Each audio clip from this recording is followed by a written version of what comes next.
Hi అండి, అందరు ఎలా ఉన్నారు? బాగున్నారా? బాగున్నారని అనుకుంటున్నాను. ఎందుకంటే అవేంటో నేను చూస్తున్నారా, మా పొలంలో పండిన స్వీట్ కార్న్. మీలో ఎంతమందికి స్వీట్ కార్న్ ఇష్టమో నాకు కామెంట్ చేయండి.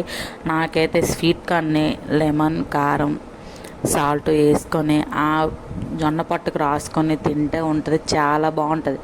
చాలా మస్తు ఉంటుంది కదా. నాకైతే చాలా అంటే బయట వర్షం, ఇంట్లో వేడి వేడిగా జొన్న పొట్టలు తింటే చాలా బాగుంటుంది. మా పిల్లలు, నేను, మా మేనల్లుడు అందరం కూడా చాలా చాలా ఎంజాయ్ చేసాము తింటూ. మీలో ఎంతమందికి స్వీట్ కార్న్ ఇష్టమో నాకు కామెంట్ చేయండి. మేమైతే చాలా బయట వరకు నేనైతే తీసుకొని వస్తాను, కానీ ఈసారి మా పొలంలో పండిన కాబట్టి తెచ్చాను. అవి ఇంకా నోరుతో తినలాగా నేనైతే వేరేగా ఒక బౌల్లో ఒలుచుకొని అందులో కారం, సాల్ట్ వేసి కలుపుకొని స్పూన్తో తిన్నాను. మీరు ఎంతమందికి వాళ్ళకి ఇష్టమో నాకు కామెంట్ చేయండి. అలాగే ఈవినింగ్కి దోసపిండి అయితే ప్రిపేర్ చేశాను. మీలో ఎంతమందికి దోశ అంటే ఇష్టమో నాకు కామెంట్ చేయండి. అందులోనే ఎగ్ వేసుకొని తింటే ఇంకా మస్తు ఉంటుంది కదా. మీలో ఎంతమందికి అలా ఇష్టమో నాకు కామెంట్ చేయండి, ఓకేనా. నెక్స్ట్ ఒకటి,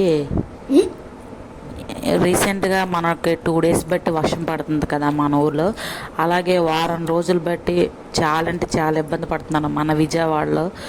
ఎందుకంటే ఆ విజయవాడలో ఆ కనకదుర్గం దయ వల్లైనా ఈ వర్షం కొంచెమైనా కూల్ అవుద్దని నేను అనుకుంటున్నాను.